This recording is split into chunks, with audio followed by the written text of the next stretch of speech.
Oi pessoal, aqui é o Hugo do Pro Leilões de novo. E vocês devem estar se perguntando que título é esse, né? Por que o leilão, futebol e escalada é a dor de cabeça? Bom, eu fiz esse título porque eu acredito que as três primeiras coisas, ou seja, o leilão, futebol e a escalada, têm algo muito forte em comum. E se esse algo não for levado em conta, você pode acabar tendo uma grande dor de cabeça. Mas o que é essa coisa o que é isso que eles têm em comum? A estratégia, ou seja, todos eles precisam muito de estratégia se você quer obter sucesso.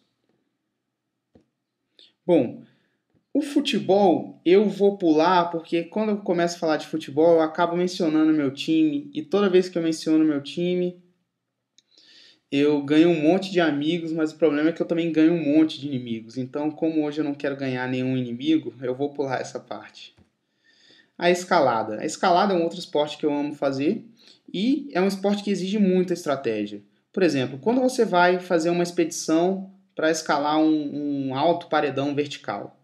Então, antes de você chegar lá e começar a escalar, tem uma série de coisas que você tem que levar em conta. Como, por exemplo, uma rota bem definida. Se você não tem uma rota bem definida, é bem provável que você se perca no caminho ou que você vá para um caminho muito difícil e não consiga completar a sua expedição. Outra coisa, por exemplo, é você saber estimar o tempo que a sua escalada vai levar, o tempo que a sua expedição vai levar. Muitas vezes uma expedição pode demorar até mais de um dia para acontecer. E se você estima esse tempo bem, você sabe a quantidade certa de equipamentos que você tem que levar para a sua expedição. Por quê?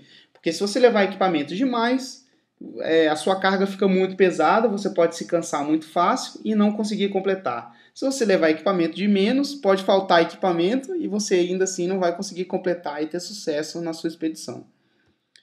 E com os leilões não é diferente. Então, antes de você chegar em um leilão para arrematar um imóvel, tem uma série de coisas que você tem que levar em conta. Ou seja, você tem que chegar em um leilão sempre com uma estratégia em mente.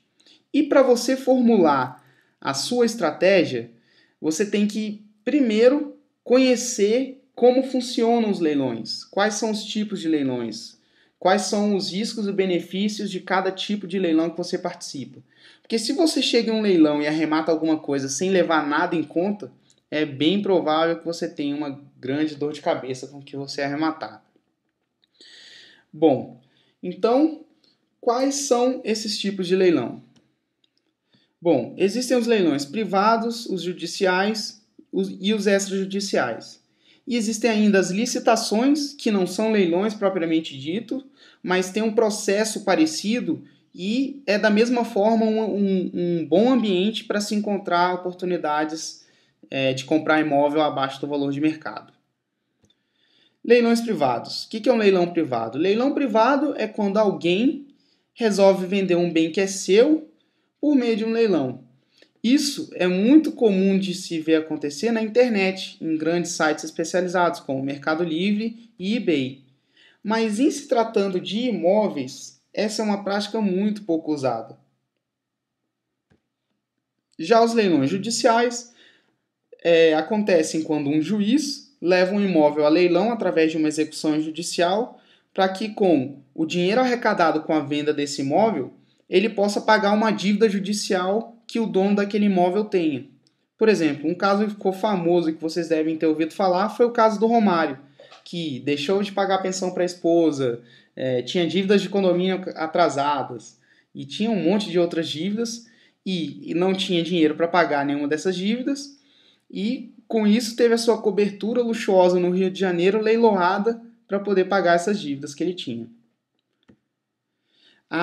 Os leilões judiciais provavelmente são os melhores lugares para se encontrar imóveis abaixo do valor de mercado. Mas eu aviso que você tem que ter cuidado quando você vai participar de um leilão judicial, pois as regras desse leilão são de certa forma mais avançadas, um pouquinho mais complexas. É como se fosse um carro de Fórmula 1. O carro de Fórmula 1 é o carro mais rápido, é o carro mais potente, mas eu não aconselho a você a dirigir um carro de Fórmula 1 logo de cara, se você nunca dirigiu ou se você não tem um time especializado para poder te dar suporte para isso. mas depois eu vou entrar detalhadamente nesse tópico de leilão judicial para quem tem interesse em dirigir esse carro de Fórmula 1. Os leilões extrajudiciais são o processo é parecido com o dos leilões judiciais. A diferença é que o próprio credor executa o processo de leilão sem a necessidade de um juiz ou de uma ação judicial. Isso pode ser feito por quê? Porque quando... isso acontece muito com instituições que emprestam dinheiro, como bancos, por exemplo. E esse processo pode ser feito dessa forma por quê? Porque no acordo de empréstimo, o acordo de empréstimo foi feito com base em leis que possibilitam um processo de execução mais ágil. Claro que esse processo dentro das regras que essas leis estipulam. Mas, com certeza, é um processo bem mais ágil de ser feito do que um processo de leilão judicial.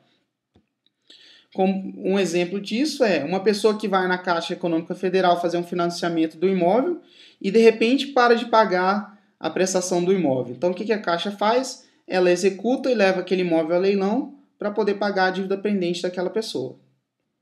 Mas depois eu vou fazer um tópico especificamente para tratar sobre os leilões da Caixa, porque eu considero que eles são muito importantes. Porque são os leilões extrajudiciais que mais acontecem pelo fato da Caixa ser o maior credor fiduciário do Brasil, ou seja, a instituição que mais empresta dinheiro para a compra de imóveis no Brasil. E por fim, nós temos as licitações, que tem um processo ligeiramente diferente dos leilões. Por exemplo, nas licitações, a proposta, ao invés de ser feita oralmente, ela é feita dentro de um envelope lacrado que é entregue para uma comissão avaliadora, dentro de uma data e horário pré-estipulado. Então, após aquela data e horário pré-estipulados, a comissão não recebe mais nenhuma proposta, e aí então ela abre todas as propostas, vê quais são válidas, quais não são, e dentro das propostas válidas vence aquela que tem o maior valor por aquele determinado imóvel. E para uma proposta ser válida, você tem que pagar um sinal que gira em torno de 5% do valor do lance mínimo do imóvel. Eles fazem isso para evitar que sejam dadas propostas aleatórias com valores exorbitantemente altos e que com isso atrapalhe o processo de licitação. Bom, pessoal, então é isso que eu tinha para falar para vocês hoje. Eu espero que vocês tenham gostado. No próximo vídeo eu vou entrar em detalhes com relação às regras de cada tipo de leilão, como são formados os lances mínimos também de cada leilão. Então é isso aí, até o próximo vídeo.